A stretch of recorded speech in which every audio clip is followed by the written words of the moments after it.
river in the dark, it's raining in the park, but meantime, sound of the river, you stop and you hold everything.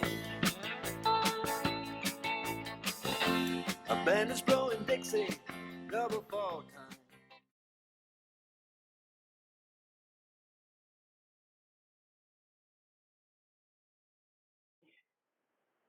Y bueno, el día de hoy vamos a empezar con esta siguiente definición. Entonces el día de hoy no vamos a ver nada de la clase pasada, entonces vamos a empezar con una cosa completamente nueva y entonces es la definición ni más ni menos de esquema. Entonces, bueno, de qué es un esquema afín, vamos a empezar con eso. Entonces, ¿qué va a ser un esquema afín para nosotros? Pues va a ser un espacio topológico que es localmente anillado. Y aquí le pongo localmente anillado porque el autor en el libro le llama a los espacios anillados, les llama a los que son localmente anillados, pero en otros libros le llaman a espacios anillados simplemente que tiene una gavilla de anillo, y localmente anillado, y además la gavilla tiene anillos locales en cada tallo, ¿no? Entonces es un espacio topológico localmente anillado que es isomorfo a este espacio anillado que ya habíamos visto que el espectro de A con su gavilla de anillos, que en esta ocasión lo vamos a notar, a veces se nota como teta A, haciendo referencia a que es el espacio anillado o la gavilla asociada al espectro de A. Entonces, para ponerle aquí el A, a veces también se le pone teta de espectro de A o teta de X, y X se le llamó exactamente al espectro de A, ¿no? Entonces son notaciones que hay que tomar en cuenta. Pero entonces, un esquema afín es un espacio topológico localmente anillado isomorfo, y aquí quiero recalcar en esta palabra de isomorfo, porque esa es una diferencia, ¿verdad?, que en la geometría algebraica clásica, cuando, por ejemplo, ustedes estudian una variedad algebraica, la ven como un subconjunto de un espacio afín, que es el subconjunto de ceros de una familia de polinomios. Siguiendo esta filosofía de los esquemas, eso no sería una variedad algebraica. O sea, una variedad algebraica es algo más general, es algo que es isomorfo en tal caso a una cosa de esas, y que no tiene que ser exactamente un subconjunto de ceros. Y les ponía como ejemplo, no sé si a ustedes o a Edgar en ningún momento, a Edgar, mi alumno, les decía que, por ejemplo, la recta afín menos el origen, ¿verdad?, no es visto como un subconjunto de A1, de A1, de la recta, ¿verdad?, de los complejos, si quieren, de los complejos menos el origen.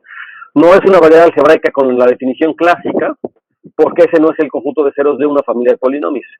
Sin embargo, sí existe un objeto algebraico, sí existe una variedad algebraica junto con su gavilla que es isomorfo a esas, ¿no? Y el isomorfismo está dado por una función regular, vamos a ver qué es lo que quiere decir exactamente el isomorfismo, pero para que sí lo tengan en mente. Por ejemplo, la hipérbola, ¿verdad? La hipérbola junto con la proyección a la recta, ¿no? La hipérbola es la proyección a la recta compleja, me da un isomorfismo entre la hipérbola y la recta afín menos el origen. Eso hace que la recta afín menos el origen sí sea una variedad algebraica con esta noción, ¿verdad?, en este sentido. Entonces, es lo mismo, ¿verdad? Un esquema afín es un espacio topológico que es localmente anillado, que es isomorfo además a el espectro de un anillo. Entonces, en particular, cuando veamos variedades algebraicas en términos de esquemas, nos vamos a dar cuenta que ese tipo de cosas se tienen, ¿ok? Entonces, sí siguen viendo mi pantalla, ¿verdad? Entonces, aquí esta gavilla es la gavilla estructural, como ya hemos dicho, del espectro de A, como la definimos en la clase pasada, ¿no? Tal cual. Entonces, ahora vamos a concentrarnos en algunos ejemplos que en principio son muy intuitivos, digo, hemos visto, pero bueno, de repente tienen algunos detalles. Entonces, sea A un dominio entero.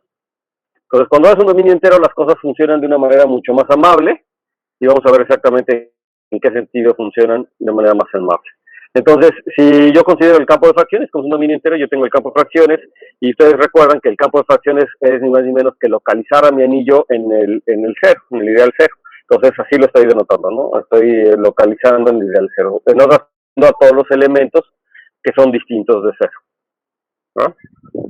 Porque en este caso el cero es un ideal, ¿no? Es un ideal primo, por ser un dominio entero.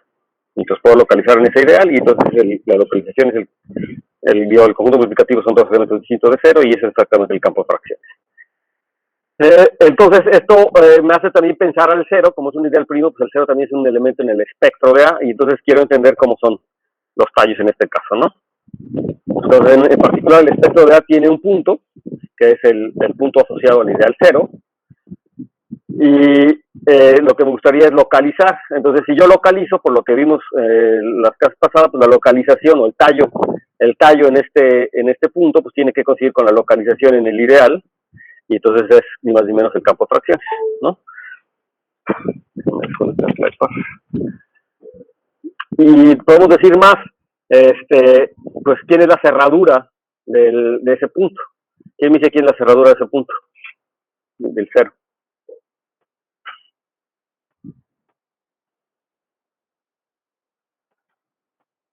Hola, hola. ¿Siguen ahí? Los perdí. Es todo, ¿no? Porque ya están, es que ya están aquí, ya lo estoy oyendo. Perdón, pensé que no lo estaba oyendo acá arriba, ya lo estoy oyendo allá arriba. Entonces ahora sí, perdón, sí, ¿quién me dice quién es la cerradura del cero? Que es todo porque todos los ideales primos lo contienen. Ajá, entonces todos los ideales primos que contienen el cero, ¿verdad? Eso sería, pero ¿quiénes son todos los ideales primos que contienen el cero? Pues son todos, ¿verdad? Entonces la cerradura, como es un dominio entero, ¿verdad? La cerradura es todo el espectro de A. Entonces fíjense, este es un caso curioso, la cerradura de un punto es todo el espacio, quiere decir que el punto es un punto denso, ¿no? Y entonces de ahí que uno hace el dibujito, cuando uno hace el dibujito de ese tipo de cosas, como un rayón ahí que está como por todos lados, porque el punto realmente es como que está por todos lados, es un punto denso, es lo que se llama un punto genérico, ¿no? Son el tipo de cosas que aparecen en los esquemas, ¿no? Es un punto que es denso. Y eso quiere decir en particular que si yo me tomo cualquier abierto, digamos no vacío, entonces ese punto está contenido en cualquier abierto. Entonces cualquier abierto no vacío contiene ese punto. Y entonces esto tiene una cosa muy interesante porque me implica que si yo me tomo este morfismo, ¿verdad? Me tomo el morfismo que acá de cada abierto al tallo en ese punto, yo estoy tomando un abierto no vacío, recuerden que este tallo es el campo, ¿verdad? Entonces me está diciendo que este morfismo, el morfismo de restricción, el morfismo que me toma el tallo, ¿verdad? Que cada sección lo manda a su tallo, esta función es un morfismo inyectivo de anillos. Y la razón, hay varias formas en las que uno puede ver que este es en efecto un morfismo inyectivo. Y yo creo que la forma más interesante es esta, ¿no? Que es, primero, bueno, decir qué pasa si U es un abierto básico. Entonces, si U fuera un abierto básico, entonces yo tengo más información, ¿verdad? Entonces, el anillo asociado, la huella aplicada a este abierto básico, saben que es la localización. Porque todo abierto básico, bueno, los abiertos básicos son de esta forma, entonces la gavilla, por construcción, es igual a esta localización. Y esta localización, ¿verdad? Se puede entender como un subanillo del campo de fracciones. Recuerden que la localización sería el cociente de todos los elementos A sobre F a la N, digamos, de alguna manera, ¿no? Y esto se puede entender como un subconjunto de la localización, aquí porque justamente estoy trabajando en un dominio entero, ¿no? Podemos ver claramente que esta es una inyección aquí, el morfismo de localización, vamos a mandarlo a todo el campo de fracción. Y entonces, en particular, para el caso de abiertos básicos, pues entonces claramente este morfismo, que es este que está aquí abajo, ¿verdad? El morfismo que es este que está aquí, resulta ser inyectivo, es una inyección. Y ahora sí, ¿qué pasa si U es cualquier abierto? Bueno, pues la ventaja es que este U, como los abiertos básicos no forman una base, entonces lo puedo tomar como una unión, ¿verdad? De los abiertos en la base. A lo mejor ese S no es la mejor notación, creo que si lo cambié, sí, el S lo vamos a poner que U es la unión de abiertos básicos con R moviéndose en alguna familia de índices, y ahora lo que me voy a tomar es una sección aquí, y lo que quiero es que su imagen sea el cero, ¿no? Entonces aquí le puse ese restringido al punto, pero en realidad, bueno, es el tallo, ¿verdad? El tallo en ese punto aquí, debería de corregirlo. En realidad es el tallo en este punto. El tallo de la manera que el tallo en este punto sea el cero. Y esto es lo que me gustaría demostrar, aprovechando que estoy en gavillas de anillos, pues esto bastaría demostrar que entonces el S era cero, ¿verdad? Para la inyectividad. Pero entonces vamos a hacer el siguiente análisis, ¿verdad? Entonces, yo tengo que los abiertos básicos, estos U es una cubierta realmente de mi abierto U, y entonces eso me dice ciertas cosas sobre las flechas que aparecen en las restricciones, digamos, en el siguiente diagrama. Me está diciendo cosas sobre este diagrama. Yo sé en particular que este diagrama, el acabo de dibujar con los morfismos de restricción aquí y con el morfismo de los tallos en este lado, pues tiene que ser conmutativo.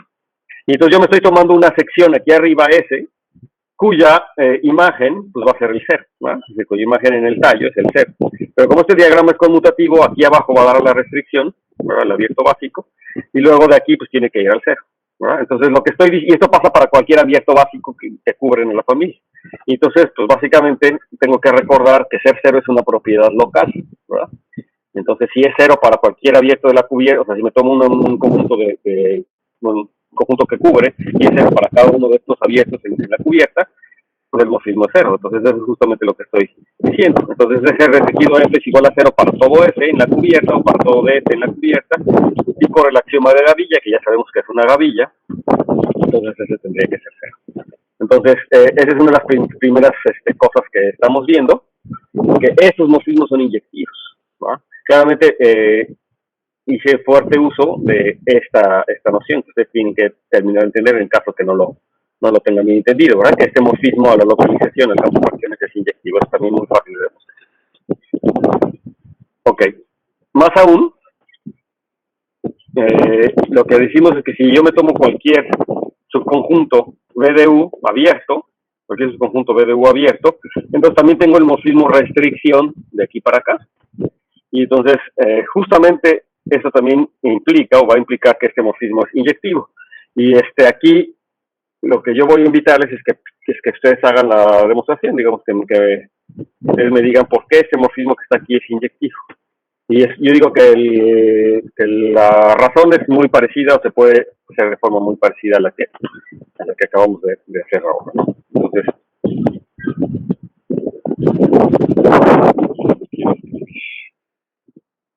esta cosa más aún, este morfismo es inyectivo. ¿Alguna duda, comentario?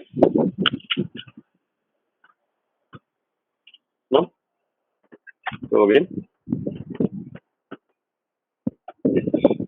Entonces vamos a ver otro ejemplo. ¿Ok? Bueno, entonces hay que considerarlo, ¿no? Los siguientes ejemplos que vamos a ver en particular van a ser dominios enteros, y entonces vamos a tener todas estas cosas que les acabo de decir, ¿verdad? Tengo que pues el tallo es el campo de fracciones, y tengo las inclusiones, ¿verdad? Tengo que todos los morfismos de restricción, incluido el morfismo de los tallos, son inclusiones. Entonces es una cosa importante. Entonces vamos a considerar acá un campo, y vamos a considerar la recta afín, ¿no? Esto es de una vez lo introduzco así, el espectro del anillo de polinomios con coeficientes en este campo es lo que esquemáticamente se llama la recta afín sobre el campo K, ¿no? Y se denota por el A1K. Pensada como esquema, ¿verdad? Es un esquema y es la recta afín, ¿verdad? Digamos, es el espectro del anillo de polinomios con coeficientes en K. Entonces, entre otras cosas, sabemos que este cuate, bueno, es un dominio entero, pero de hecho sabemos más. Sabemos que es un dominio de ideales principales, casi un campo. Entonces, como este es un dominio de ideales principales, entonces también sabemos cómo son los cerrados, ¿verdad? Y en particular, por lo tanto, sabemos cómo son los abiertos, que son los complementos de los cerrados. Entonces, sabemos que los cerrados son los B de ideales, pero todo ideal es principal, entonces todo ideal está generado por algún polinomio. Y entonces los abiertos pues, son simplemente los complementos de ese polinomio, ¿verdad? Los complementos del B de ese polinomio, de la cerradura de ese polinomio. Pero eso, por definición, es ni más ni menos el abierto básico, el abierto principal, ¿verdad? Asociado a justamente ese polinomio. Entonces resulta que todos los abiertos en este esquema, en esta recta afín, son abiertos principales.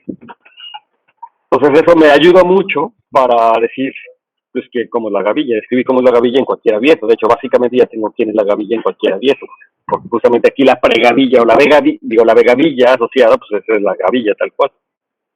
Entonces, si U es distinto del vacío, entonces mi polinomio es distinto del cero, ¿verdad? Justamente esto es el vacío solamente cuando el polinomio es el cero.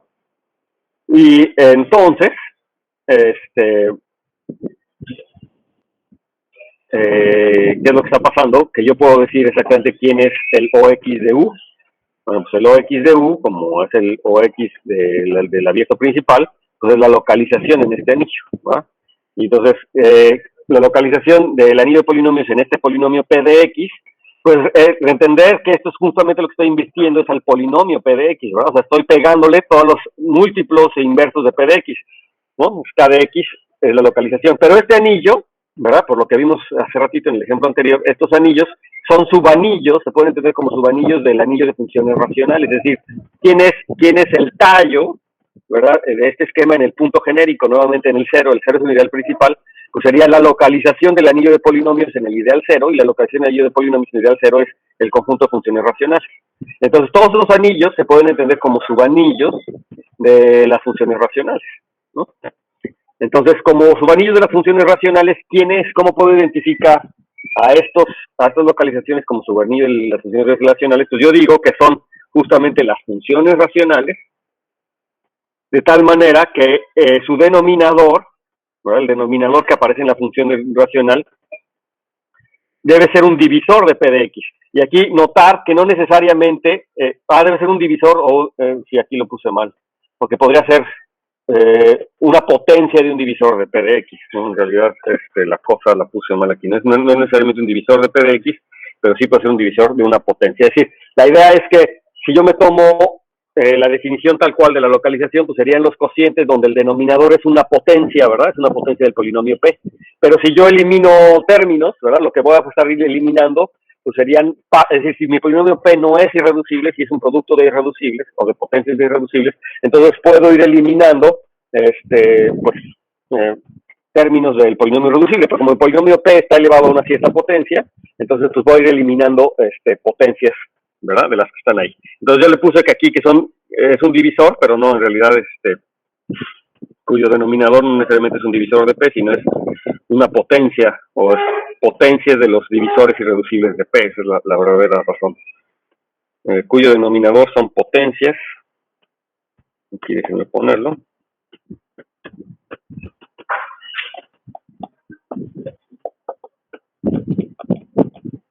de los factores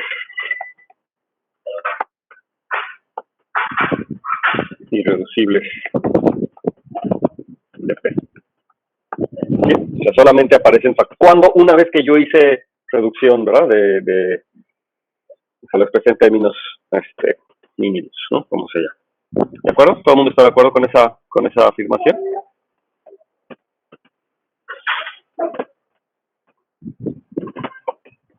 ¿Sí o no? Si no me dice nada, no sé si me están oyendo o no. Y como tengo problemas de internet, entonces, ¿sí o no? ¿Están de acuerdo? Se escucha bien. Sí, ok. Muy bien. Ok, ahora vamos a ver qué es lo que pasa si caes además un campo algebraicamente cerrado, es decir, me tomo la recta fin geométrica, ¿no? O sea, con el caso que están acostumbrados de geometría algebraica clásica, me tomo cada campos algebraicamente cerrados. Entonces, en particular, todas las funciones racionales se pueden entender realmente como funciones, como casi funciones. Entonces, todo elemento de una función racional, de hecho, define una función que va de la recta fin, ¿verdad? Que aquí lo puse como K, pero a K unión el infinito, es decir, porque son funciones racionales y quiero mandar a los ceros del denominador, pues al infinito, ¿no? Entonces, es decir, funciones racionales, me manda a funciones racionales, lo que se entiende, ¿verdad? A K unión el infinito, no lo puse así porque no lo hemos visto, pero esa es la línea proyectiva, ¿verdad? Entonces me manda funciones de la recta fin a la línea proyectiva, ¿no? Entonces, justamente, pues lo único que hacemos es que yo evalúo mi función racional en cada punto donde se puede evaluar, y a los puntos donde no se puede evaluar, que justamente serían ceros del denominador, pues esos puntos son los que mando al infinito, el punto al infinito.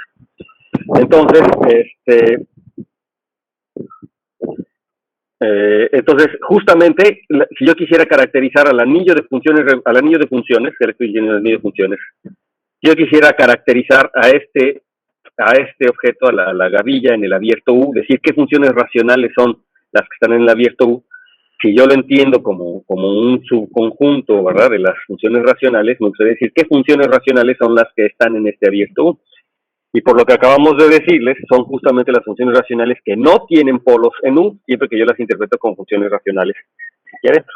Entonces, la gavilla, ¿verdad?, la gavilla en un abierto U, justo lo único que me está diciendo es que son las funciones racionales que no tienen polos en U. Y no sé cómo lo habrán hecho en su clase de geometría algebraica clásica, pero es muy común que, por ejemplo, cuando uno está trabajando variedades algebraicas sobre los complejos, que me digan que la gavilla de funciones racionales en un abierto U son justamente las funciones racionales que no tienen polos en el abierto U, ¿no? Y la razón, pues sabemos que en tal caso esa definición casa completamente con esta noción esquemática de Gavilla, ¿no? De lo que estamos diciendo, ¿no?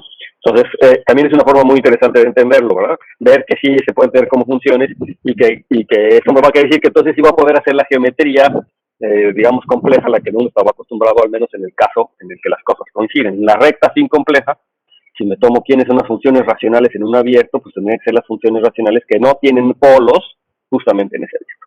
Y aquí estamos viendo cosas más interesantes, ¿verdad? Porque todos los abiertos, entonces, al menos de Zariski, ¿verdad? Todos los abiertos de Zariski son principales.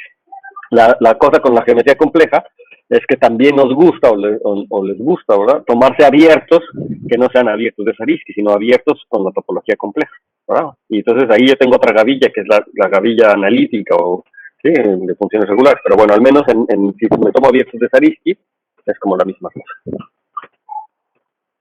Ok, bien, pues, ¿qué más podemos decir de esto? Pues básicamente otras cosas ya hemos dicho de esto, ¿verdad?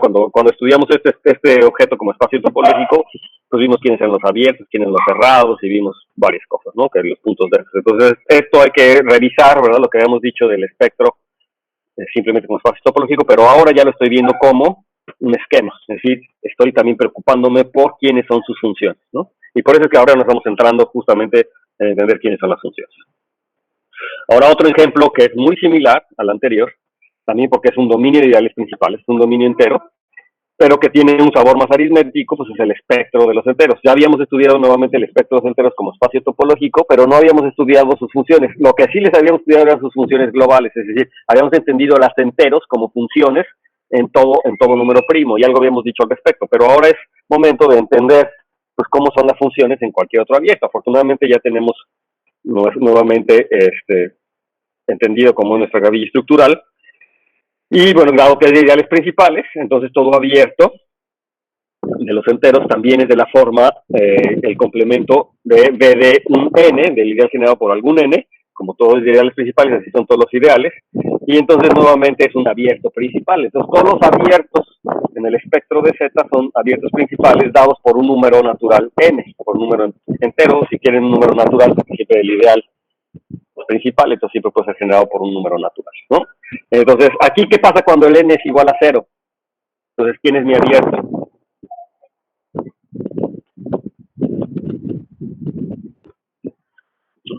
Ya, contéstenme, muchachos, para que avancemos más rápido.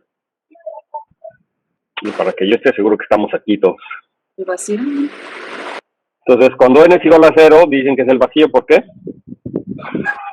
Porque todo primo contiene al 0. O sea, como todo ideal primo contiene el 0, entonces la B de I, ¿verdad? La cerradura, lo que habíamos dicho, ¿verdad? La cerradura del 0, que sería en este caso este objeto, es el total. Entonces aquí la red es el vacío. Entonces, en el 0 es el vacío. Y ahora, ¿cómo son los abiertos propios? Es decir, ¿cómo son los abiertos que no son el total? ¿Quién me dice quiénes son los abiertos propios dado esta cosa?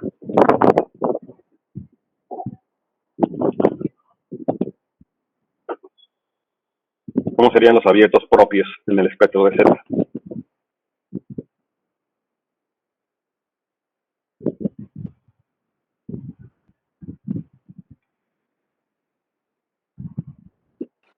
Entonces, los divisores no tienen nada que ver con el n que estás tomando. Creo que sí. Lamentablemente no los oigo muy bien, y a lo mejor es por culpa del internet o de mis audífonos, pero creo que lo dijo Lili, entonces debe ser cierto. Entonces, bueno, lo pienso yo porque no lo estoy oyendo bien. Entonces, pues básicamente para que esto no sea, para que sea propio, lo único que necesito es que este objeto sea distinto del vacío, ¿verdad? El B del ideal sea distinto del vacío. ¿Y cuándo es igual al vacío? Cuando el B de un ideal es igual al vacío, dado un ideal principal, pues que este cuate no tenga ideales primos, ¿verdad? Pero cuando no tiene ideales primos, pues cuando el n es una unidad, ¿verdad? Solamente pasa cuando el n es una unidad que no tengo ideales primos. Y entonces justamente cuando el n es distinto de 1 o menos 1, entonces siempre va a haber al menos un ideal primo aquí, y por lo tanto se va a hacer un propio, ¿de acuerdo? Entonces básicamente lo que le tengo que decir para que no sea propio es que no sea 1, ¿verdad? Que el n no sea 1, tomando en cuenta que todo ideal pues puede ser generado por un natural, ¿verdad? Ok, entonces si U es propio, que es eso lo que estoy teniendo, entonces n no es el 1 y el menos 1, y entonces ahora me fijo quién es la localización, quiero entender quién es el abierto o el anillo asociado a este abierto. Bueno, pues eso ya lo sabemos porque es un esquema afín, es simplemente la localización, como es principal, pues en ese entero. Entonces déjenme, le pongo aquí ZN, pero esto es una notación súper desafortunada, y es lo que les decía, ¿no? Ahora, así es como estamos denotando nosotros las localizaciones en los elementos, pero es una notación súper desafortunada porque esto puede representar los enteros módulo n, ¿verdad?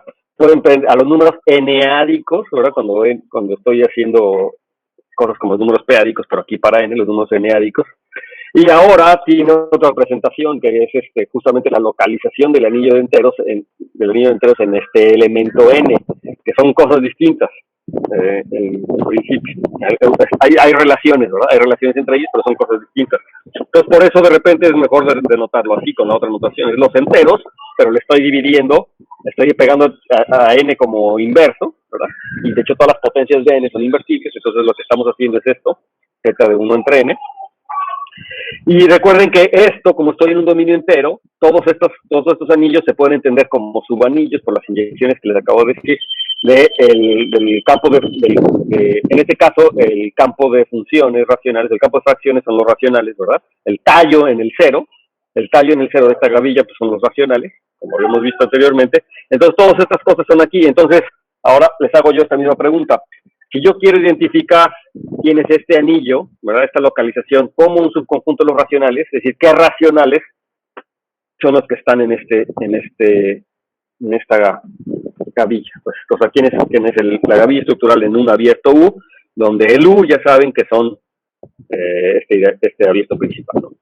¿Quién serían, qué racionales son los que están aquí? ¿Quién me dice? ¿Qué números racionales? Son los racionales A entre B, tal que se parece mucho a lo que hicimos con el nido de polinomios, ¿no? Realmente. Sí, que B tiene potencias de los factores irreducibles. Tal que B, que digamos que si n yo lo factorizo en primos, pues sería como la misma cosa, que el denominador B solamente es divisible por los factores irreducibles de n, o por los divisores primos de n, ¿no? Esa sería la situación, en efecto. Entonces, como subconjunto de los racionales, digamos, si yo lo expreso en términos mínimos, o sea, de tal manera que A y B sean primos relativos, entonces lo que yo voy a quedar es que si P es un divisor de B, entonces P tiene que ser un divisor de N. Y solamente esos son los elementos que van a aparecer en el cociente, ¿no? Creo que esto en teoría de números, este cuate en teoría de números,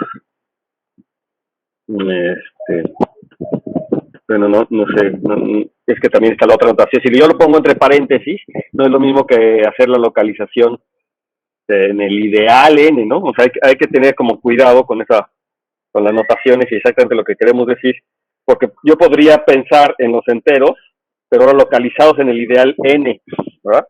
Y no sé si eso tenga sentido. Bueno, eso tiene sentido al menos para P', ¿verdad? O sea, cuando yo localizo en un ideal primo. Y pues, si yo localizo en un ideal primo, este cuate no es lo mismo que localizar en el P, ¿no? ¿O sí es lo mismo? En este caso sí es porque es de principales, ¿verdad? Justamente porque es de ideales principal. Localizar en el ideal primo es en el complemento de P, ¿verdad? Eso lo estoy dividiendo por todos los elementos en el complemento de P. Y cuando yo lo hago Z módulo P, sí, no son iguales, ¿no? Si yo hago ZP, que no son los p-ádicos, sino en el sentido anterior, que estoy dividiendo entre las potencias de P, ¿verdad? Entonces, fíjense que estos son distintos, pero no sé cómo denotarlos para hacer claro cuál es la diferencia, porque pues, desafortunadamente denotamos a todas estas cosas de la misma manera, ¿no? O sea, y los p-ádicos, ¿no? O sea, no sé, para hacer la diferencia y que sea como los p-ádicos, estas cosas son como distintas. Sin embargo, hay relaciones, como les había dicho, ¿no? Y es desafortunada la anotación, entonces hay que tener cuidado cuando estemos trabajando con ellos de que tengamos bien claro quién es el objeto en el que me estoy refiriendo, ¿no? Ok, el otro ejemplo es ahora tomarme otro dominio entero, pero que ya no es de ideales principales, ¿no? Lo que habíamos llamado la superficie aritmética, de Mumford, ¿verdad? O la superficie aritmética, que es el espectro del anillo de polinomios con coeficientes en los enteros. Ya lo entendimos también como espacio topológico, ya habíamos discutido quiénes eran los ideales maximales, quiénes eran los puntos cerrados, y habíamos hecho todo un dibujito, ¿no? Bueno, Mumford hizo un dibujito de esta situación. Lo que seguía era tratar de entender, lo que sigue ahora es tratar de entender como esquema, o en otras palabras, ver quiénes son sus tallos y quiénes son la gavilla, ¿verdad? ¿Quién es la gavilla en un abierto? Entonces aquí se me empalmó un poquito por lo último que escribí, pero vamos a tomarnos un punto en este espacio, en el espectro de ZP, y vamos a tomarnos que sea un punto cerrado.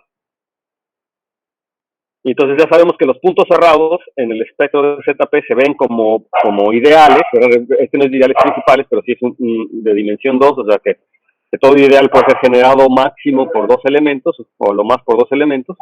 Entonces, cuando yo lo genero y es un punto cerrado, entonces tiene que ser un ideal maximal, ¿verdad? Es un ideal maximal. Y los ideales maximales, pues justamente están generados ya sea por un primo y por un polinomio irreducible SDT, de tal manera que el polinomio, además de ser irreducible en Z de P, también es irreducible módulo P.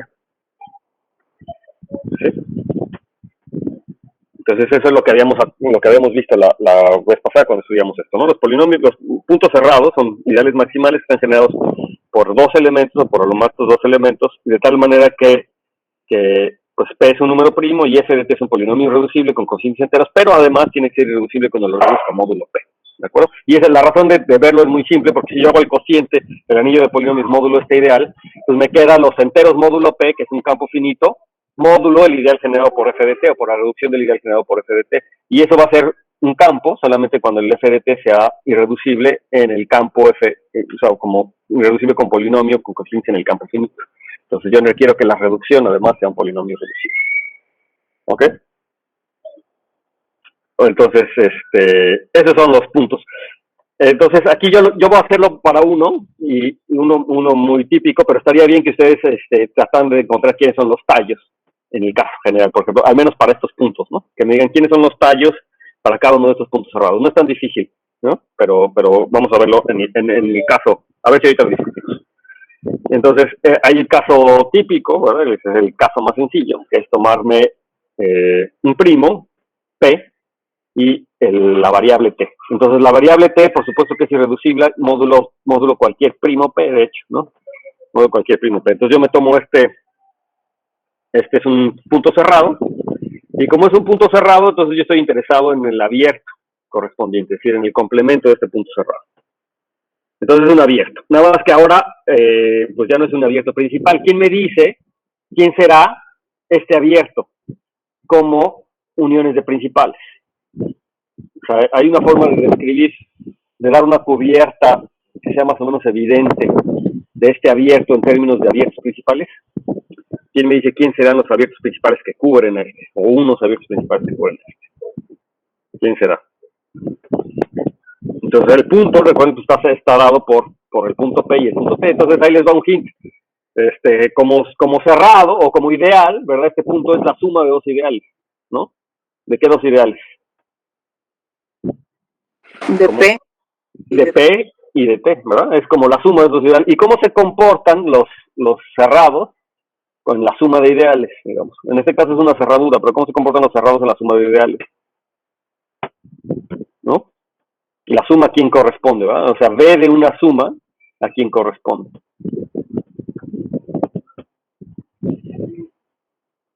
La suma es como la unión, ¿no? Digamos, es equivalente a la unión en ideales, es un coproducto.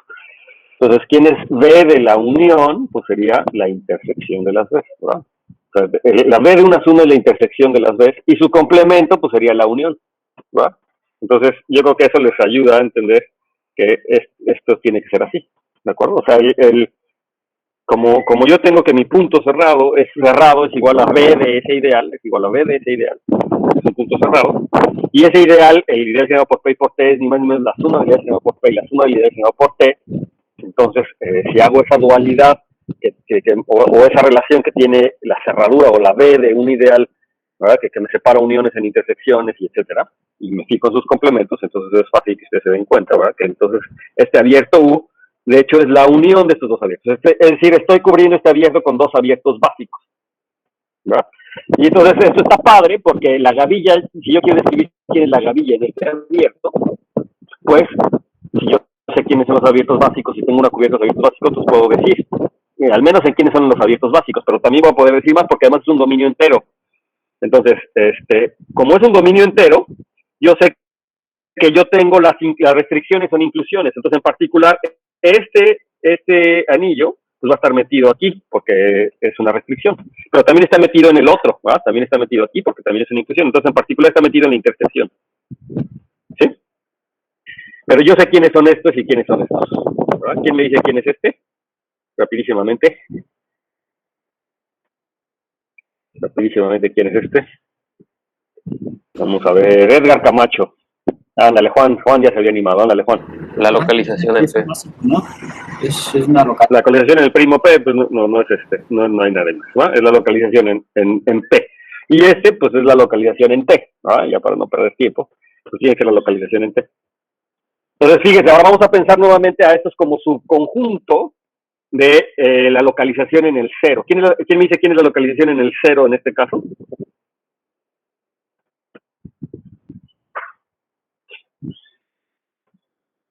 O sea, ¿quién sería el tallo en el punto cero? ¿Verdad? Porque es un dominio entero también.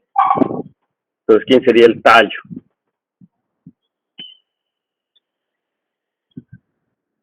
No sé si.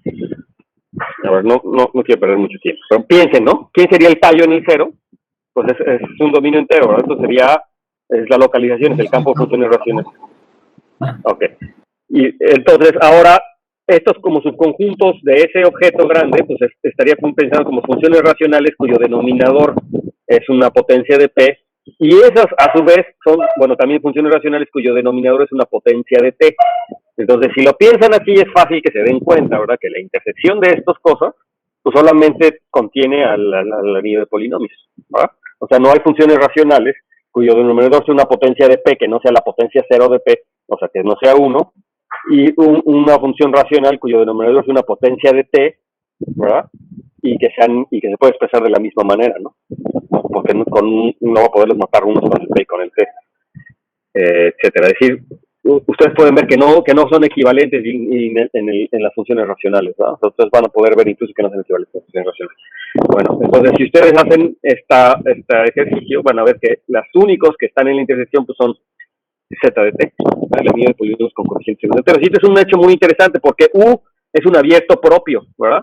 Habíamos justamente, así empezamos, es un abierto propio, y sin embargo su anillo de funciones, pues es ni más ni menos Z de T. Pero Z de T también son las funciones globales, le estoy llamando funciones globales, aunque no les he dicho nada sobre eso, pero bueno, es la gavilla asociada a todo el espacio. Entonces es un fenómeno muy interesante, que de hecho nos va a servir para demostrar que este no es un esquema afín. Digo que tienes que ser un esquema afín, sino que no es, o sea, este tipo de argumentos nos van a ayudar a demostrar que hay cosas que no son afines, ¿no? En particular cuando vean las cosas proyectivas y vean otro tipo de variedades, vamos a ver que ciertas cosas no son afines. Pero bueno, esta es una propiedad aquí súper interesante que me dice, o sea, lo que voy a estar viendo es que el abierto concretamente, este abierto, o sea, el espectro de X es un esquema afín claramente, pero este abierto es un subesquema. Bueno, vamos a ver que es un subesquema, el abierto es un subesquema, de las cosas que vamos a ver a continuación. Y una pregunta que uno siempre se hace es pensar si estos subesquemas, si este abierto, si este subesquema vuelve a ser un esquema afín, vuelve a ser el espectro de alguien. Bueno, en este caso, esta condición justamente que sus secciones, ¿verdad?, sean las secciones del espacio total, va a implicar que no es un esquema afín. Lo vamos a ver un poquito más adelante. Pero bueno, es un fenómeno aquí interesante. ¿Sí? Pero ese argumento lo puedes usar para cualquier F, o sea, en lugar de T. Sí, claro, se puede.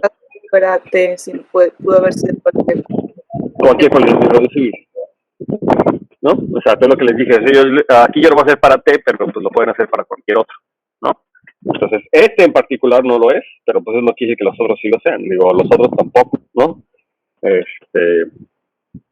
Entonces es lo mismo, básicamente es el mismo argumento, ¿no? Aquí en vez de t, pues te aparecía el polinomio irreducible, con la condición de que sea reducible, o sea, como así como lo habíamos escrito, y pues yo tendría la misma situación, ¿no? La localización de la misma situación, y entonces eso me va a ver, en particular me va a decir que no estoy. Ahora, fíjense que lo que le estoy quitando, este punto, digamos, este punto casi es casi como el cero, ¿verdad? O sea, el polinomio en t sería como el cero, ¿verdad? El correspondiente al cero, pero aquí es el cero, no sé si se acuerdan del dibujito que habíamos dicho, pero este módulo P se hace el cero del espacio afín, está como en la fibra del cero en el espacio afín cuando lo hago módulo P, ¿no? Está como en la fibra del cero. Y entonces este es como uno de los ceros o de los múltiples ceros que viene, ¿ves? La fibra. Le estoy quitando uno de esos puntos. Entonces a mi esquema le quito un punto y la pregunta nuevamente es si ese abierto que me queda es afín, pero le estoy quitando como 1, 0, ¿verdad? Le estoy quitando un 0 en particular. La pregunta es si ese es afín y la respuesta es que no va a ser afín por el argumento que se va a ver a continuación. De hecho, básicamente, si le quito cualquier punto cerrado, tampoco va a ser un afín. Y eso pues es como debería de ser, ¿no? Porque si a un esquema le quito un punto cerrado y si es afín para unos y para otros no, y el esquema es lo suficientemente bonito como que debería poderme mover, ¿no? Y no hay ninguna razón en particular si el esquema es suficientemente bonito para que haya puntos que sean cerrados, ¿verdad? Puntos cerrados que sean muy distintos uno del otro, en principio. Aunque claramente, por eso digo que el esquema sea suficientemente bonito, porque claramente hay esquemas donde sí hay puntos cerrados que son muy distintos uno del otro, pero bueno. Ok, entonces, una de las cosas que hemos estado trabajando y que deberían ser más o menos obvias hasta ahorita es que ahora, si yo me tomo el espectro de me tomo un esquema afín y me tomo un punto, me tomo un elemento G en el anillo, entonces el abierto básico determinado por ese anillo, por ese elemento de G, junto con la gavilla estructural asociada a ese abierto, recuerden que yo cuando me tomaba un abierto, ¿verdad?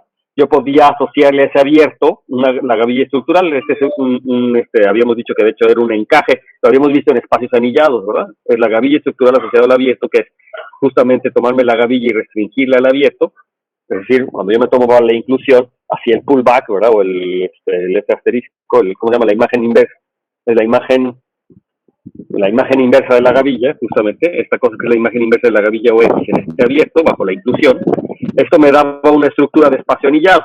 Entonces, en principio, yo lo que sé es que esta cosa es un espacio anillado y de hecho sé que es un espacio localmente anillado, pero lo que me está diciendo es que, pues, de hecho, de esto es un esquema afín, ¿verdad? Este sí es un esquema afín y de hecho es isomorfo al esquema afín que viene dado por el espectro de ADG con su gavilla estructural, ¿de acuerdo?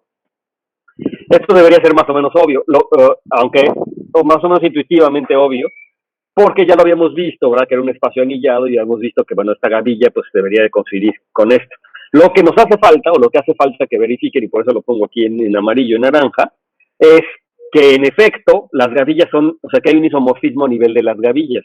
Nosotros lo checamos para las secciones globales, pero nos falta decirlo para todo abierto, ¿verdad? Entonces hay que checar que se tiene un isomorfismo de gavillas, porque como espacios topológicos, lo que sí hicimos ver es que estos son homeomorfos, ¿verdad? con un homeomorfismo muy claro. Ahora hay que ver que ese homeomorfismo de hecho define o se puede extender a un isomorfismo entre las gavillas respectivas. En las secciones globales ya habíamos visto que sí era cierto, ¿verdad? Porque las secciones globales de este espacio de G con esta gavilla pues era exactamente a G, que son las secciones globales de este esquema afín. Pero nos falta ver que para los otros abiertos así es. Entonces hay un ejercicio que no se los dejé, pero se los voy a dejar en la siguiente tarea, y también por eso les voy a dejar que lo piensen, porque hace uso de este ejercicio, que dice que para checar que dos cosas son iguales basta fijarse en abiertos básicos, ¿verdad? O sea que es como una de esas cosas que yo tengo de los isomorfismos. Si yo quiero checar ciertas igualdades como estas, por ejemplo, que las gavillas son iguales, bastaría ver que son iguales o isomorfas en los abiertos básicos, ¿verdad? Que son isomorfas en los abiertos básicos. Y ver lo que estas cosas son iguales en los abiertos básicos, pues es casi inmediato. Otra forma sería de irse a las localizaciones, ¿verdad? Pero bueno, habría que describir bien quiénes son los abiertos aquí. Bueno, entonces les voy a dejar como ejercicio, que lo piensen, y de hecho estoy pensando que a lo mejor sería una buena idea que alguien lo exponga para la siguiente clase, este ejercicio junto con el ejercicio 22, sino un poco del libro, de la misma sección de ejercicios que les había dejado la vez pasada, nada más es el 22, creo que les había dejado yo el 23, que era el pegado de gavillas, bueno, que ya no resultó Rocío. Pero el ejercicio 22 habla de lo que necesito yo para demostrar esto. Entonces me gustaría que a lo mejor alguien lo pusiera, alguien de los que no lo han expuesto, a lo mejor Juan se anima. ¿Cómo ves, Juan? Sí, está bien. Perfecto. Entonces, a lo mejor vas a necesitar, insisto, el ejercicio el 22, ¿no? El ejercicio 22. Y por eso se los dejo, porque de hecho la cosa, esto está resuelto en el libro, es decir, tú ves el libro y ahí está. Pero hay que hacer el ejercicio, ¿no? Entonces, para que hagan el ejercicio, aquí se los dejo. Entonces, para la siguiente clase, ¿no? Yo creo que sí le sale rápido, no es nada complicado. Entonces, ahora sí, déjenme hacer la definición. Entonces, un esquema es un espacio topológico. Ahora sí ya vamos a definir lo que es un esquema en general, ¿no? Y la noción, ya se los he dicho varias veces, se los dije en la introducción, la definición de esquema es, en cierto sentido, análoga a la definición de variedad diferenciable o de variedad compleja, en el sentido que es un espacio topológico pegado con parches, donde cada parche es afín, ¿verdad? Entonces, esa es la definición. Entonces, un esquema es un espacio topológico anillado o localmente anillado. De hecho, lo de localmente anillado resulta como una... Ya yo le podría pedir que sea anillado y lo localmente va a aparecer a partir de la siguiente condición que se da. Es un espacio anillado, X o X, de tal manera que admite una cubierta de abiertos, U alfa I o I, de tal manera que cada uno de estos abiertos, junto con la gavilla restricción, ¿sí? O sea, con la gavilla restricción dada, que es, digamos, la gavilla estructural que habíamos dicho que le íbamos a dar a los abiertos, como espacios anillados, pero resulta que estas cosas son esquemas afines. Y de hecho, aquí yo diría que, de hecho, yo lo que le pido es que sea isomorfo a un esquema afín. No tanto que sea un esquema afín, sí, pero que sí sea isomorfo a un esquema afín. Entonces eso lo voy a corregir. Entonces, que sea isomorfo. En el libro le pongo esquema afín, pero en realidad está pensando en eso, que pueden ser cubiertos con abiertos, UI, de tal manera que cada abierto es isomorfo a un esquema afín. Y aquí lo resalto porque, nuevamente, no es lo mismo decir que explícitamente sea un esquema afín a que sea isomorfo a un esquema afín. Y esto lo vamos a ver porque, por ejemplo, la hipérbola, nuevamente, la hipérbola no es un esquema afín, digo, sí va a resultar ser un esquema afín, pero como variedad, ¿verdad? No es isomorfo a un subconjunto afín, digamos, en el caso clásico, pero sí es isomorfo, nuevamente. Y bueno, y en el caso de esquemas hay ejemplos también que directamente no lo puedo ver uno como esquema afín, tal cual, pero que sí son isomorfos de esquema afín, que como espacios anillados. Tenemos que decir que quiere decir eso de isomorfo entre esquemas, etcétera, pero a continuación lo va a ver. De hecho, yo quiero definir la categoría de esquemas, ¿no? Entonces, otra de las cosas que podemos decir es la definición de esquema, ¿no? Les queda claro, es un espacio topológico anillado, de tal manera que puede ser cubierto con esquemas afines. Y como los que estoy cubriendo son esquemas afines y los esquemas afines sí son localmente anillados, entonces pues en particular mi esquema es en particular un espacio anillado que es localmente anillado. Ok, entonces dado un abierto U de X, entonces a los elementos de OX de U se les llaman usualmente, o lo vamos a llamar las funciones regulares, en U. Y eso tiene que ver con lo que pasa en geometría compleja, geometría clásica. Estas funciones racionales son las funciones racionales, o se puede entender como las funciones racionales que no tienen polos en U, y esas son las que se llamaban las funciones regulares usualmente en la geometría clásica.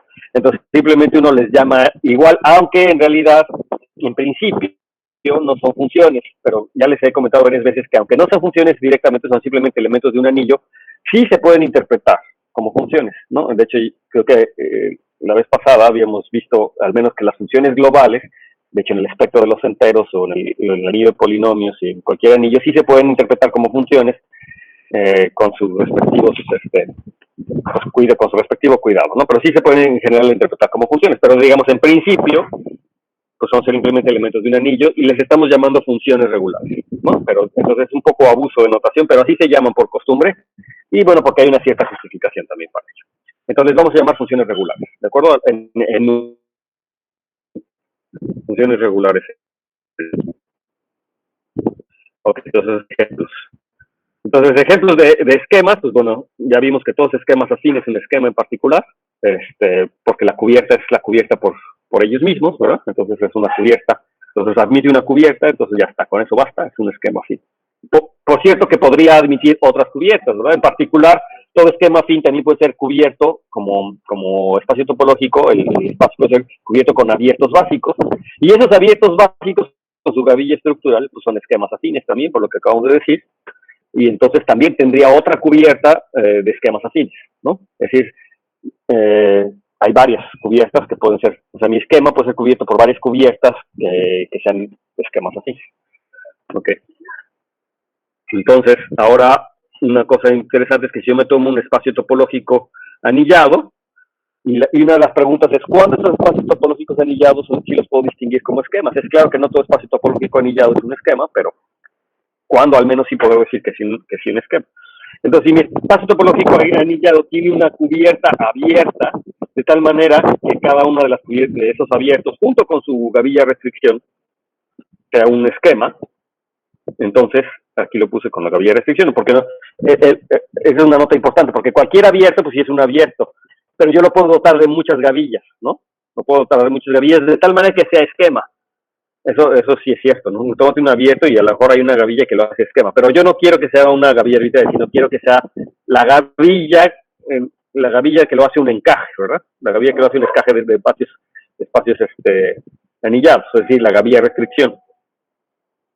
Entonces, si yo tengo a mi esquema X, y puede ser cubierto por abiertos, de tal manera que cada uno de estos abiertos resulta ser un esquema afín, digo un esquema, no ni siquiera restricción esquema afín, sino resulta ser un esquema, entonces lo que vamos a tener es que X es un esquema. Y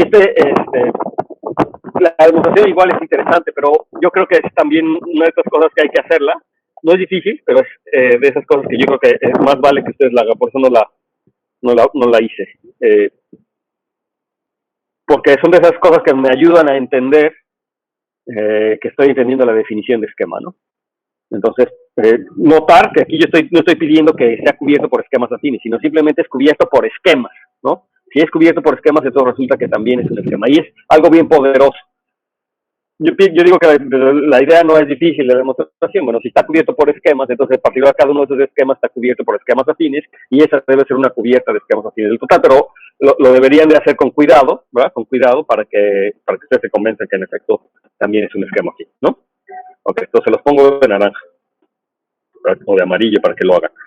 Entonces, si X es un esquema y U es un abierto de X, entonces el espacio anillado obtenido con este abierto es en principio un espacio anillado, es un esquema. Entonces, en este caso, en este sentido es como un converso, ¿verdad? A lo que yo les había escrito aquí arriba.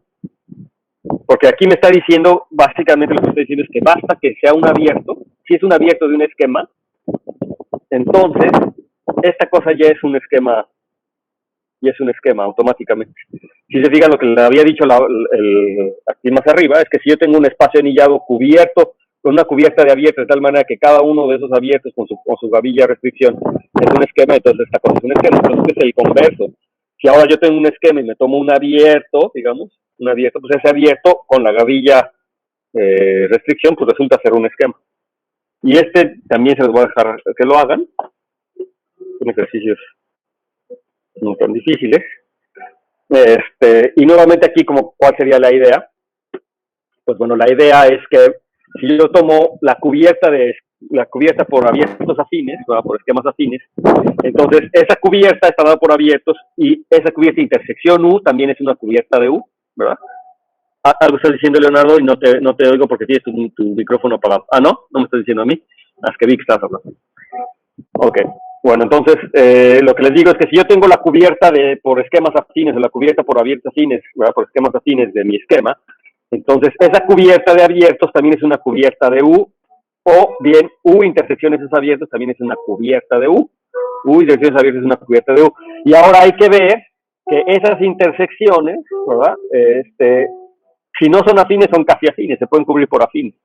O sea, se pueden cubrir por afines de tal manera que la gavilla de restricción tiene todo lo que yo requiero. Pero U intersección un afín, lo van a poder hacer.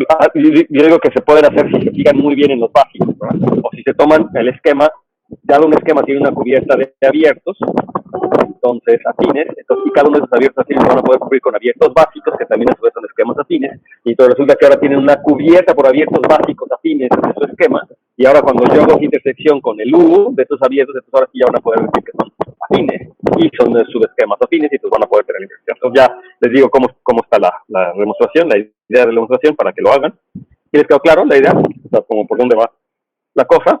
Pero esto es una propiedad muy interesante. Automáticamente cualquier abierto de un esquema tiene una estructura de esquema afín con la gavilla restricción. ¿De acuerdo? Muy bien. Entonces, lo que sigue pues, es hacer definiciones. Y sea X un esquema y un abierto de X. Entonces diremos que este esquema, que ya sé que es un esquema, ¿verdad? Es un subesquema de X, pero además vamos a decir que es un subesquema abierto de X, ¿no? Entonces, esto hay abierto porque evidentemente va a haber contraparte de subesquemas cerrados. Entonces, es muy fácil decir que es un subesquema abierto. Un subesquema abierto básicamente es tomarte un abierto del espacio topológico asociado al esquema con la gavilla estructural. ¿Ok? Y entonces, de ahí la diferencia con los encajes. Un encaje va a ser algo que va a ser isomorfo, un subesquema abierto, digamos. Decimos que el abierto es un abierto afín si además, pues el esquema que yo obtengo es un subesquema afín o isomorfo a un afín, de hecho, ¿no? ¿Sí? Y entonces en ese sentido los esquemas, pues siempre están cubiertos por subesquemas afines, ¿no? Es lo que me está diciendo ya juntando con esta definición y la definición del esquema. Ahora, sea X un esquema y sea F un elemento en las secciones globales, ¿no? O sea, es una sección global. Y aquí, de paso, hago esta anotación. Creo que es más cómodo denotar a las secciones globales de esta forma, con este simbolito, gamma. Esta gamma de X o X es una notación también muy utilizada, muy estándar para denotar a las secciones de una gavilla. Si aquí en vez de X yo le pusiera un U, pues me estaría refiriendo a las secciones de U. Esta notación en particular es muy útil cuando uno estudia cohomología y cuando hace una cohomología de gavillas. Es más cómodo. Creo que la notación o XX como que no es tan bonita, no sé. Bueno, no importa. Como sea, esta es otra notación para denotar, digamos, a las secciones de la gavilla, ¿no?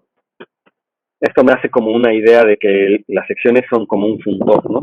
Tomar secciones es un funtor que depende de la gavilla, por un lado, pero que también podría depender de las X. Es decir, cuando yo lo que muevo son las X o los abiertos X, pues es el funtor usual, ¿verdad? Es la gavilla. Pero cuando tengo a mi espacio U y lo que estoy moviendo son las X, entonces eso me hace como pensar que es un funtor en el otro lado. Entonces, de hecho, por eso es que es interesante, ¿no? Esta notación. Y de hecho, sí, hay cierta razón para decir esto, ¿no? Para verlo desde ese punto de vista. Pero bueno, a veces es cómodo hacerlo así y lo vamos a denotar así. Entonces, si introduzco esta notación, con esto estamos denotando también a las secciones de la gavilla en el conjunto X, en este caso son las secciones globales. Entonces, regreso, sea X un esquema y vamos a tomar una sección global, ¿no? Es una notación. Las secciones globales. Entonces, ahora vamos a definir un conjunto, que es X sub F, que es igual al conjunto de las X en X, de los puntos en el esquema, de tal manera que el tallo de F en ese punto X es una unidad, ¿no? Entonces, este conjunto es de importancia, y yo digo que este conjunto generaliza unos que ya son conocidos, y de hecho por eso se denota igual, y de hecho ya por ahí en alguna ocasión lo utilizamos, les dije, a ver, quiero que vean quién es este en el caso aquí, y la pregunta las hago ahora directamente. ¿Quién es este conjunto si yo lo hago en el caso afín? ¿Quién es este cuate en el caso afín? ¿Quién me dice quién es en el caso afín? O sea, si X es un esquema afín, ¿quién es XF? ¿Quién será?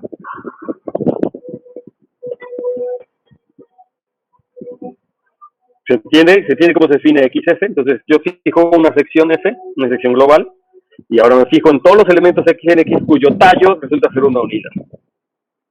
Pues la cosa es preguntarles, aquí la pregunta es quién es este objeto en el caso en el que X sea un esquema fijo.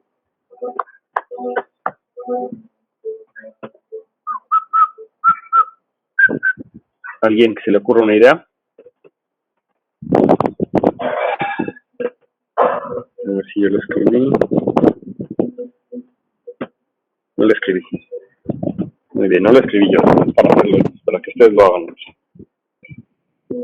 A ver quién me dicta.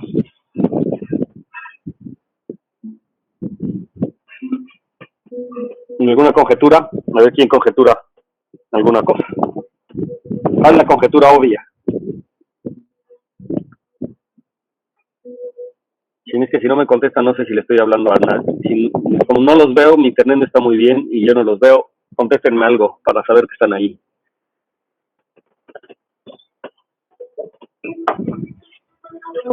O ya no me oyen.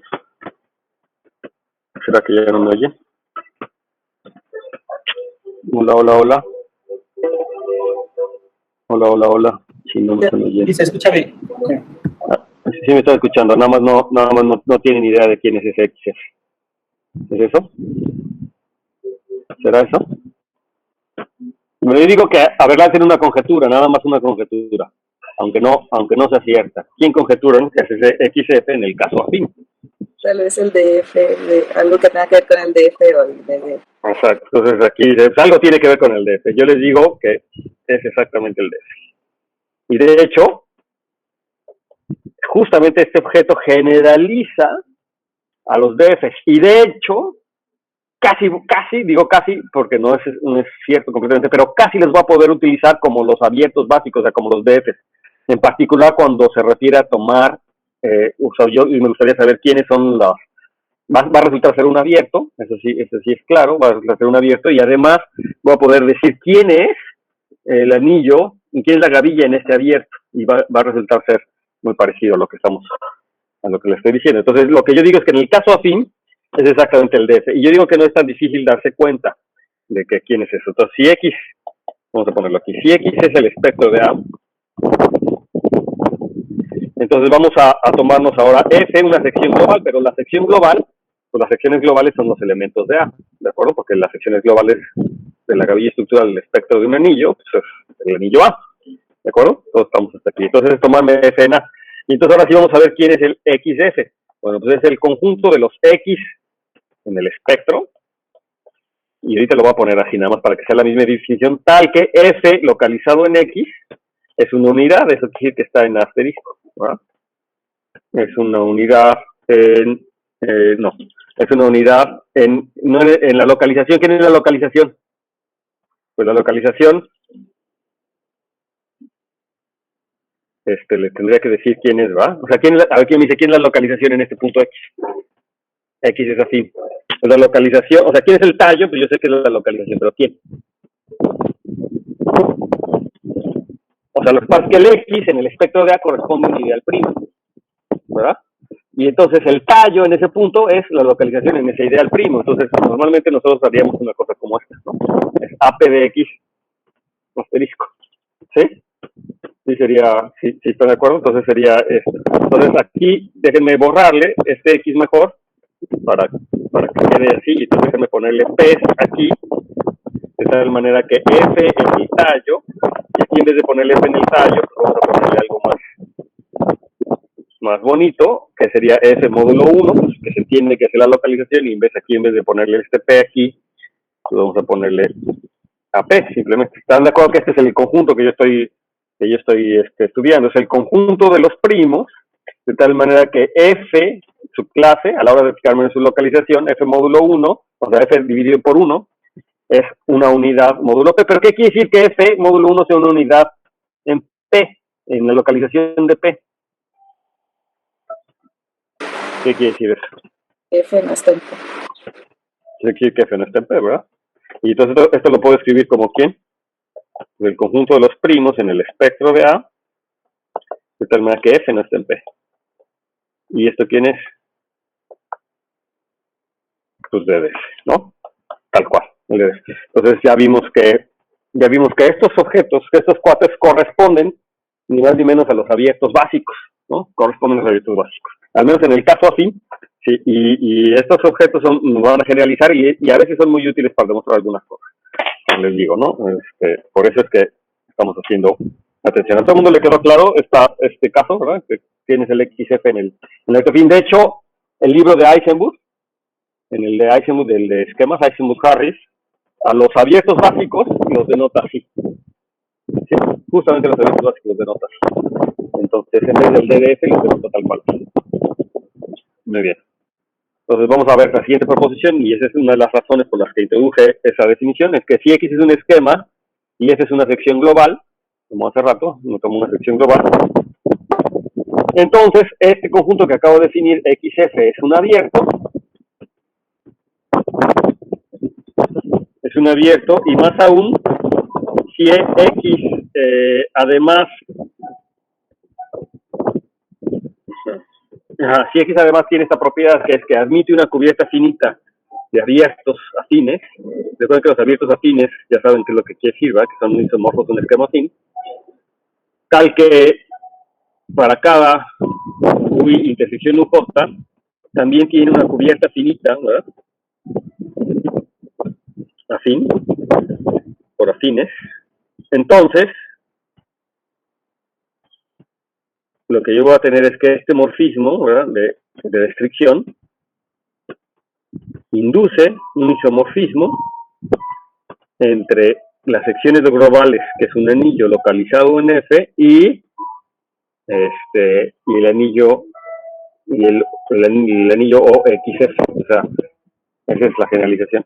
Perdón. Entonces, fíjense, la condición es muy rara. Bueno, no es muy rara. Lo cumplen en particular todos los esquemas así. Entonces, me estoy tomando una sección global y me tomo XF un abierto, como ya dije hace rato. Bueno, la primera es que XF, ver que XF es abierto, eso no es tan difícil. Más aún, si X admite una cubierta finita, y esa es una característica importante, de abiertos afines, ¿no? Y donde abiertos afines quiere decir que sean esquemas afines con su abierta restricción. De tal manera que la intersección de cualesquiera dos de estos cuates también se pueda cubrir con abiertos afines, y también se puede cubrir con abiertos afines. Entonces, estas restricciones, ¿verdad? Como XF es un abierto, entonces puedo calcular tiene su gavilla asociada a ese abierto, entonces tengo la morfismo de restricción. Ese va a inducir un isomorfismo, es decir, que cuando yo localice con este isomorfismo, y recuerden que localizar es y yo tengo la localización, entonces voy a tener el morfismo para acá. Entonces la localización me va a inducir un isomorfismo entre estos dos, es decir, este cuate resulta ser ni más ni menos que una localización de pero además con un elemento muy amable, es igual a este cuate. Entonces ahora la cosa es, ¿qué es exactamente lo que me está diciendo este resultado en el caso afín? ¿Qué es lo que me está diciendo este resultado para cuando yo estoy en el caso afín? Entonces, en el caso afín, aquí lo voy a poner, nada más para entender qué es lo que me está diciendo, ¿no? Bueno, en el caso afín, para empezar, no es difícil ver que se cumple esta condición, ¿no? Que se cumple la condición que yo estoy diciendo. Entonces, ¿qué es abierto? Pues ya lo sé, ¿vale? Que el XF es abierto, pues es el DF, es un abierto básico, eso ya estaba. La condición que me está diciendo aquí es que las secciones globales, o sea, las secciones globales aquí sería OX de X, pues es igual a A, ¿verdad? Entonces yo tengo el morfismo que va de OX a DF, que es el caso que está así, y este es el AF, ¿verdad? ¿Sí? Y entonces me dice que tengo, entonces el morfismo de localización, es la localización usual. Y lo que me está diciendo en este caso es que este morfismo de localización usual induce un isomorfismo entre el morfismo de localización de este cuate que era el AF y este. Bueno, pero eso era trivial, ¿no? Era exactamente, me está diciendo, esta parte que hay aquí me dice que induce un isomorfismo entre estos dos, o que este cuate, en otras palabras, es una localización de este. Por eso, pues es eso, ¿no? Este cuate, este tipejo que está aquí es una localización de y no una localización cualquiera, sino justamente una localización por el F que me define mi conjunto, o sea, tal cual. Entonces, que en efecto, pues, nuevamente esta proposición generaliza lo que les estaba yo diciendo anteriormente. Ahora, aquí lo que yo me estaba preguntando es que si valía la pena que yo hiciera la demostración también de esto, o no, porque lo que pasa es que sí, esto es interesante, pero también quiero avanzar, ¿no? También quiero avanzar a otras cosas.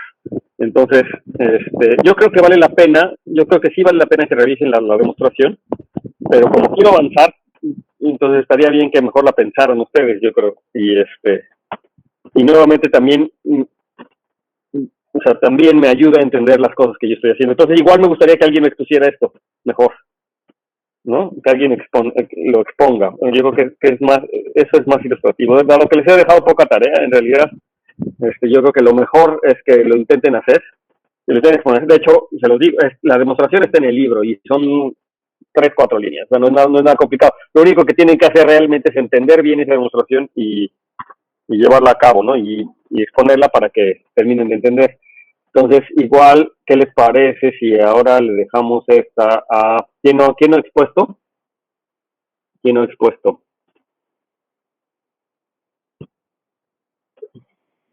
Creo que Edgar Camacho, ¿verdad? No, es Edgar. Está bien. Bueno, entonces lo dejamos a Edgar Camacho también. A ver si se puede para la próxima clase igual, ¿no? ¿Sí?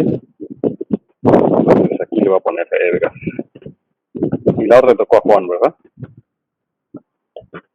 Muy bien. Sirve de que así participo. Hace mucho que no los hacía participar. Bueno, entonces ya vamos a pasar a lo que sigue, que también me interesa avanzar, ¿no? Me interesa avanzar. Entonces vamos a empezar con estos que son los morfismos entre esquemas. Y yo insisto que lo que quiero es definir lo que es una categoría, que es la categoría de esquemas, y pues por lo pronto hasta ahora solamente tenemos definidos a sus objetos y queremos entenderlos como una categoría. Entonces lo que tenemos que decir es quiénes son sus morfismos, pero pues sus morfismos casi que ya los tenemos porque no hay nada particular en los morfismos de esquemas. Entonces un morfismo entre esquemas pues es simplemente un morfismo entre los respectivos espacios anillados. Es decir, nosotros ya habíamos definido lo que era un morfismo entre espacios anillados. Recuerdan que esta es una doble condición, ¿verdad? Es un morfismo entre los espacios topológicos junto con un morfismo entre las gavillas. De hecho, una gavilla entre morfismos de gavillas en el espacio de llegada, ¿verdad? Le dedicamos un rato a eso. Pues eso es lo que es un morfismo entre esquemas. Es un morfismo entre los respectivos espacios anillados. Nada más que como aquí mis espacios anillados son localmente anillados, entonces sí le pido la condición que le había pedido a los morfismos de esquemas localmente anillados. O sea, mis morfismos entre esquemas son realmente morfismos de esquemas localmente anillados. ¿De acuerdo? No lo puse aquí porque no, pero sí le tengo que pedir esa condición, ¿no? Y entonces, como ya tengo yo morfismos de esquemas, entonces, y ya tengo yo la noción de inmersiones abiertas e inmersiones cerradas, entonces, pues es la misma definición, ¿no? Yo defino una inmersión abierta de esquemas, pues si es un esquema que además es una inmersión abierta de espacios anillados, y tengo una inmersión cerrada, si es una inmersión cerrada, si además es un esquema que es una inmersión cerrada de espacios anillados. Entonces es la misma definición. En otras palabras, lo que estoy diciendo es que la categoría de esquemas, los esquemas forman una categoría, pero más que eso es una subcategoría plena de la categoría de espacios localmente anillados. Aquí le puse espacios anillados porque debería de poner localmente anillados.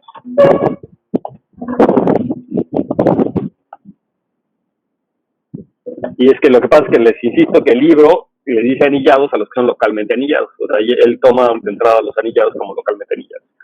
Pero no todos los autores hacen eso. Entonces, si yo lo reviso en algún otro libro, posiblemente se refieren a distintas cosas. Entonces, hay que precisar que son espacios localmente anillados. ¿De acuerdo?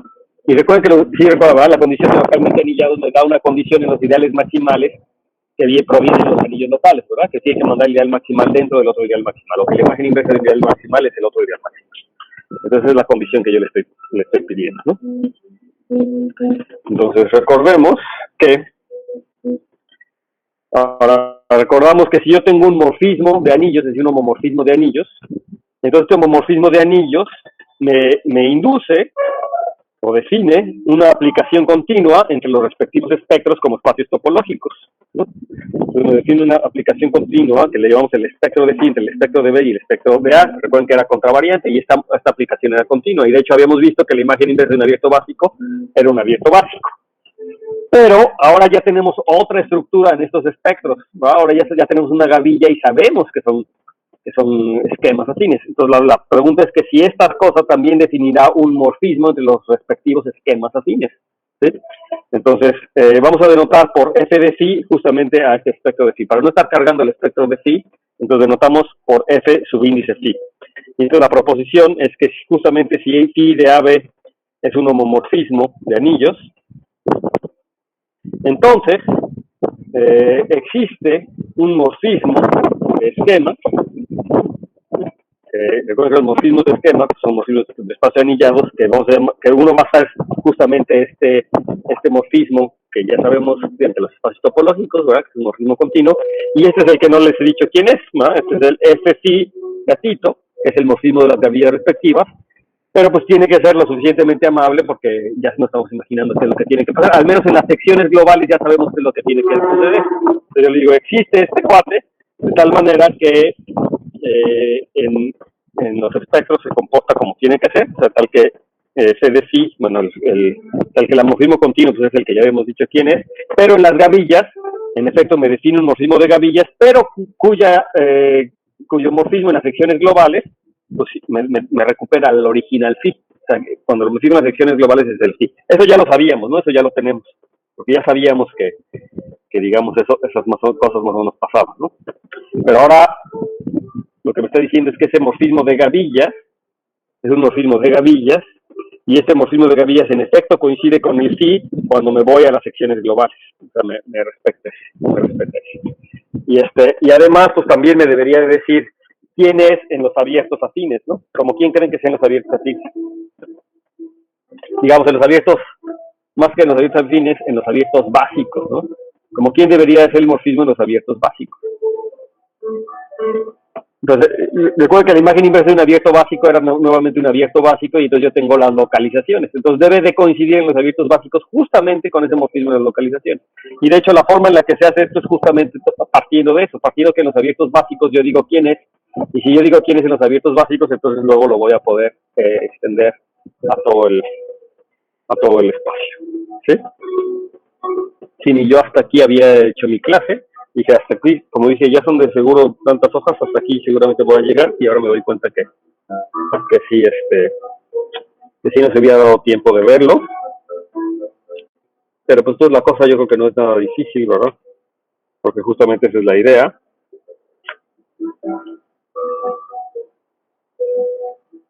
Ajá. Entonces lo vamos a escribir aquí de una vez. Entonces vamos a ver aquí demostración. La idea es la que les estoy diciendo. Entonces la demostración. Entonces primero, para no estar cargando con los espectros y con todo ese tipo de cosas, entonces lo que vamos a llamarle, entonces sea X igual al espectro del anillo B, y Y le voy a llamar el espectro de A, ya como esquema, ¿de acuerdo? Entonces ya quiere decir que ya estoy tomándome de las gavillas estructurales. Entonces nosotros sabemos que para cada G elemento en A, ¿verdad? Que es el X, tenemos que, si yo me tomo la imagen inversa de este abierto básico, pues me da el abierto básico correspondiente, la cual debería haber escrito aquí abajo. Copy. Y bueno, ¿sí? O sea, yo sé que esta cosa me da, pues, el abierto básico, pero ahora en la imagen, ¿verdad? Si recuerdan que eso lo habíamos visto, ¿verdad? La imagen inversa, bajo este morfismo del abierto básico, pues me da el abierto básico inducido. Y entonces, esto ya me está diciendo que, pues, lo que ya teníamos. Entonces yo tengo, o debemos tener, tenemos así este morfismo, este homomorfismo de anillos.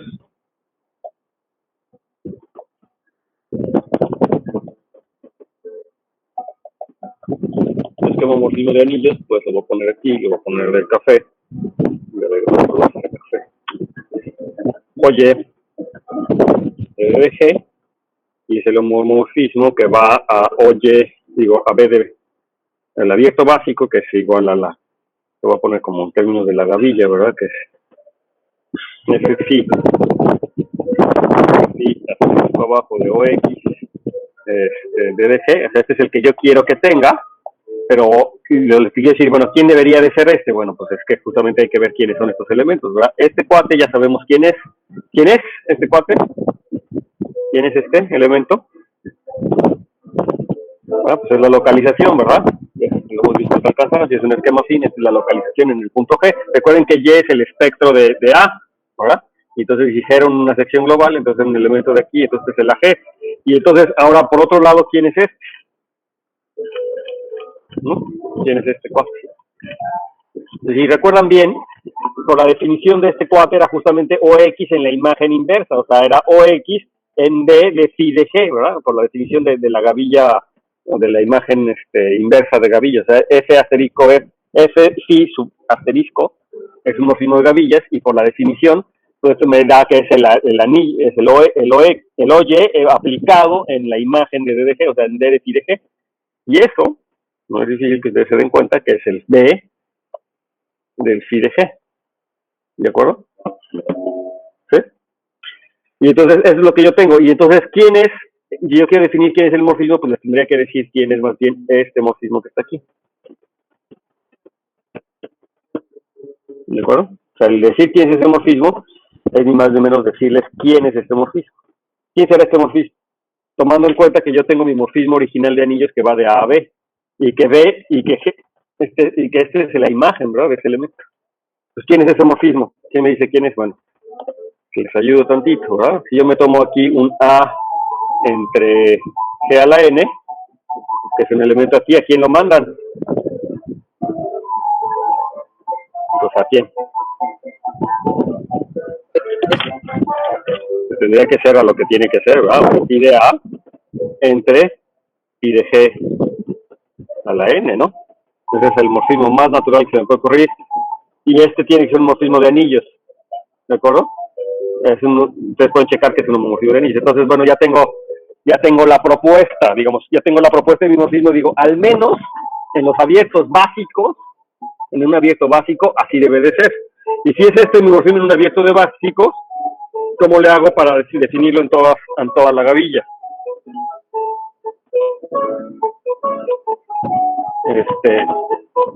Y yo digo que aquí ya acabamos, bueno, porque la afirmación es que este morfismo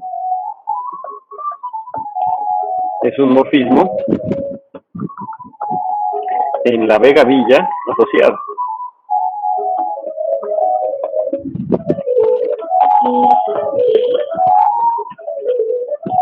Es decir, si me fijo, ve la base dada por estos abiertos básicos, entonces lo que estoy definiendo realmente es un morfismo en la B gavilla asociada, en las B gavillas asociadas.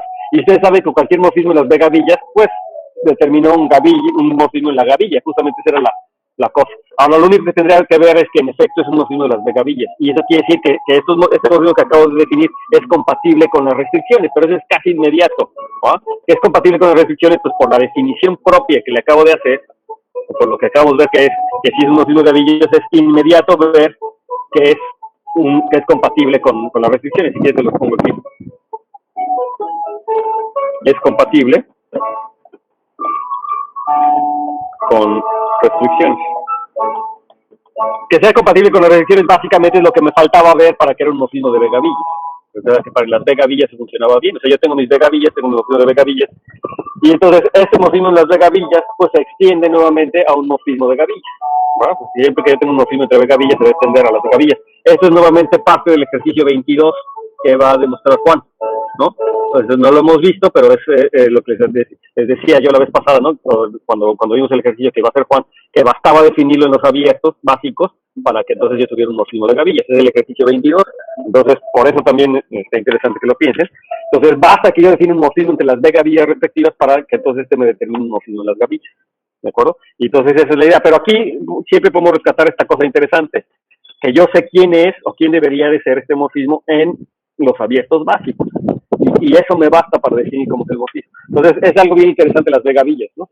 Me basta definir quiénes en los abiertos básicos, básicamente me basta entender todo en los abiertos básicos para entender cómo es la gavilla, ya más adelante, ¿no? Si yo entiendo los tallos, si yo entiendo quiénes son las funciones, entonces ya cabe. Entonces, esa es la idea. Entonces, ya, bueno, salvo módulo, lo que hay que hacer de ejercicio, eso es lo único que hay que demostrar. Cuando mucho uno podría decir qué es lo que está pasando con los tallos, ¿verdad? Y ver que es un morfismo local, y ver que se cumplen las demás propiedades, pero yo digo que igual no debería, no es fácil, digo, no es que esté difícil, ¿no? Tampoco. Ver qué es lo que está pasando a nivel local, o sea, que sí es un morfismo de espacios localmente anillados, que sería la cosa que hay que revisar, Y finalmente ver que las secciones globales me recuperan el phi, pero está clarísimo, ¿va? Porque las secciones globales pues, es localizado en el 1. Y entonces si esto pasa para la sección del 1, entonces pasa para todos. Entonces las secciones globales en efecto me recuperan el phi. ¿De acuerdo? Creo que ya. Y bueno, ya aquí lo voy a parar.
Darling, all I ever wanted was for you to understand.